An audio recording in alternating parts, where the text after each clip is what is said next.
Walt Disney's Carousel of Progress is entering a major new chapter in its history.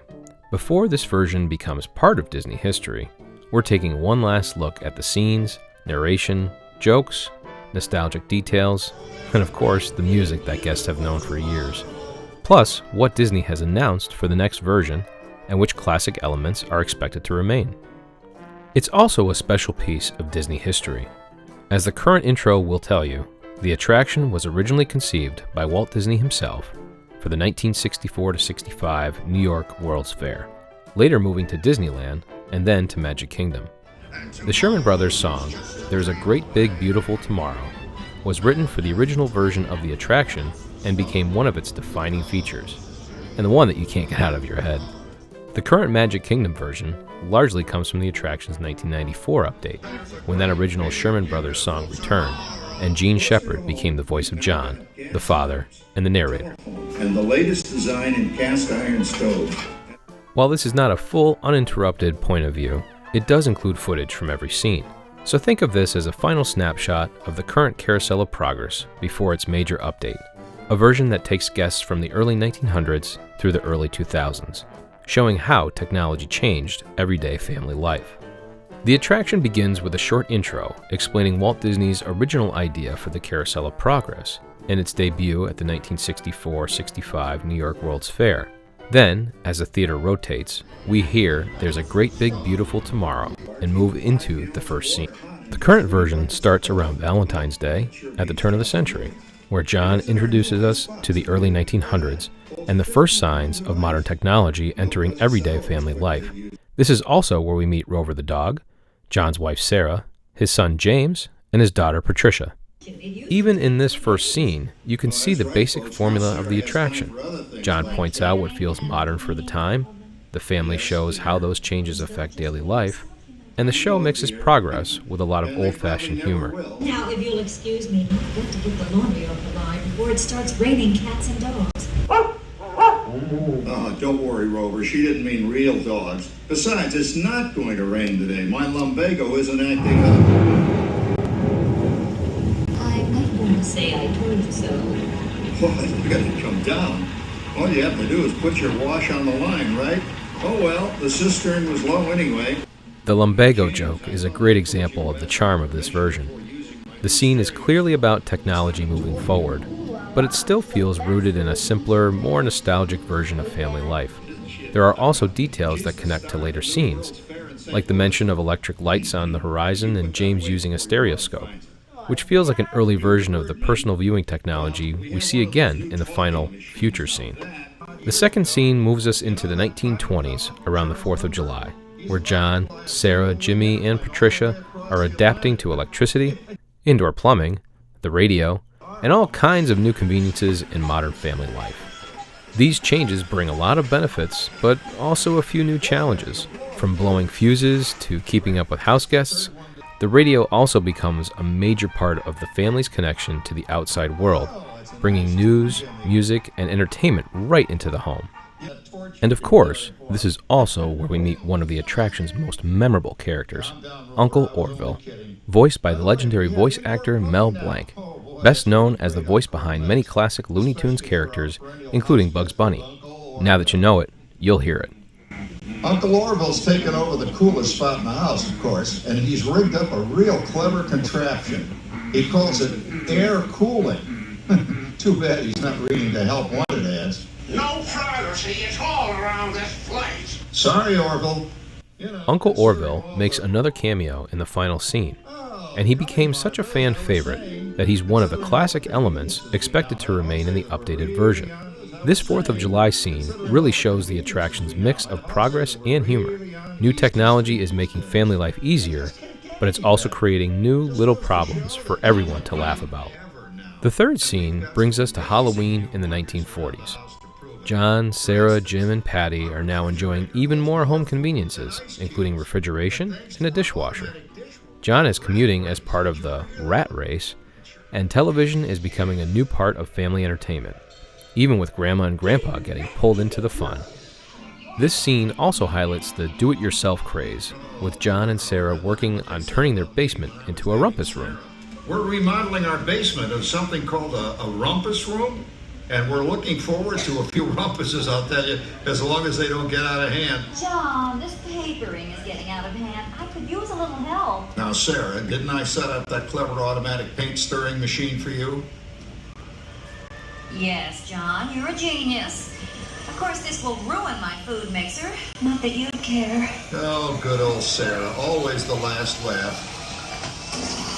What happened, Sarah? Oh, you and your progress. That paint mixer of yours just sloshed paint across my room.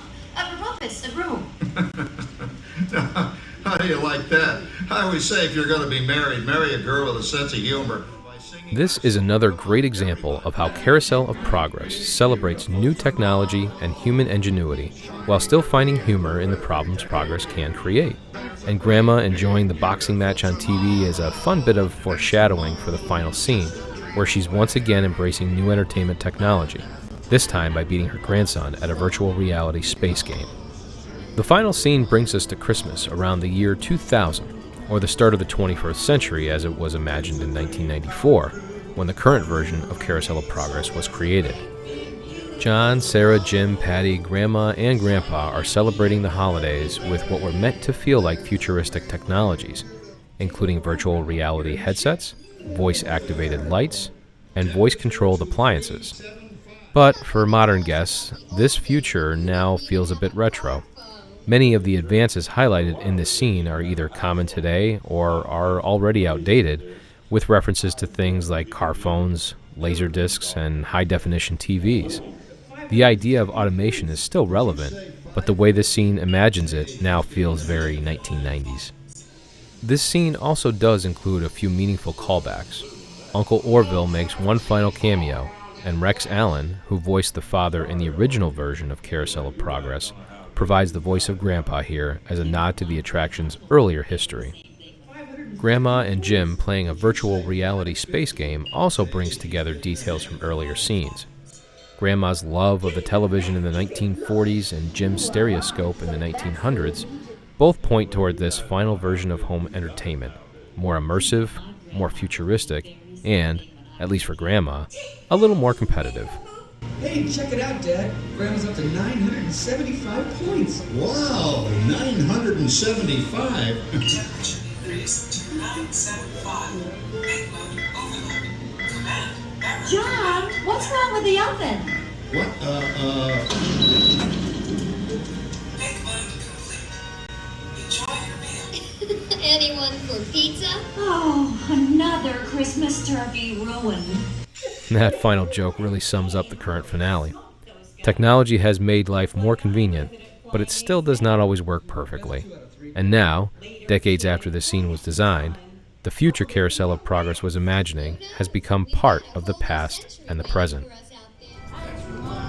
As you can see, the current version of the Carousel of Progress is classic and nostalgic, but its 1994 vision of the future now feels dated. So an update makes sense for an attraction that has always been about progress. Disney has announced that the updated version will shift the timeline and include a new introduction with a Walt Disney audio animatronic inspired by his 1964 Disneyland Goes to the World's Fair presentation. From there, the show is expected to move through new time periods: summer 1969 with the moon landing, Halloween in the 1980s, New Year's Eve 1999, and a distant, out-of-this-world future. At the same time, Disney has also said that important legacy elements will remain, including Rover the dog, Uncle Orville, and of course, that recognizable song, There's a Great Big Beautiful Tomorrow. Based on the announced new scene lineup, there are a few major parts of the current version that appear most likely to be replaced.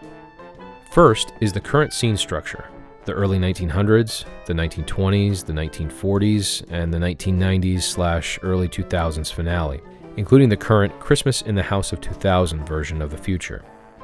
The holiday progression also seems likely to change. The current version moves from Valentine's Day to the 4th of July to Halloween, and finally to Christmas. The new version is expected to shift to summer 1969, Halloween in the 1980s, New Year's Eve 1999, and a distant future scene. And then there is Gene Shepard's narration and performance as John, Disney has not announced the new narrator yet, but with the scenes being substantially rewritten, this version of John's narration may be one of the biggest things longtime fans are saying goodbye to. As we've illustrated, we understand why this attraction needs an update. The final scene has been showing its age for a long time, and the Carousel of Progress is, at its heart, an attraction about progress. Walt Disney himself was a big advocate for technology, innovation, and the future, and he viewed his parks as places that would continue to evolve over time. As Walt famously said, Disneyland will never be completed. It will continue to grow as long as there is imagination left in the world. So while fans may feel protective of a classic attraction like this, the idea of updating the Carousel of Progress is also very much in line with the spirit of the attraction itself. That being said, part of the charm of Disney's theme parks is their nostalgia, the way they bring us back to simpler times and make us feel like kids again. So this update is definitely bittersweet. The big question is whether the new version can feel fresh and updated without losing the warmth, humor, and optimism that made the Carousel of Progress so special in the first place. We believe Disney's Imagineers will work their magic, and we're excited to see what the next version has in store. But we'll never forget this version from our childhoods, and we're glad we captured most of it as this chapter becomes part of Disney history. So whether you grew up with this version or just discovered it more recently, the Carousel of Progress is one of those attractions that proves Disney nostalgia can be just as powerful as the newest rides. So while we're saying goodbye to this version, we're hopeful there's still a great big beautiful tomorrow ahead for the Carousel of Progress. If you're also nostalgic for this version, give this video a like and subscribe for more Disney World ride videos, resort tours, dining reviews, and planning tips. Thanks for watching, and we'll see you real soon.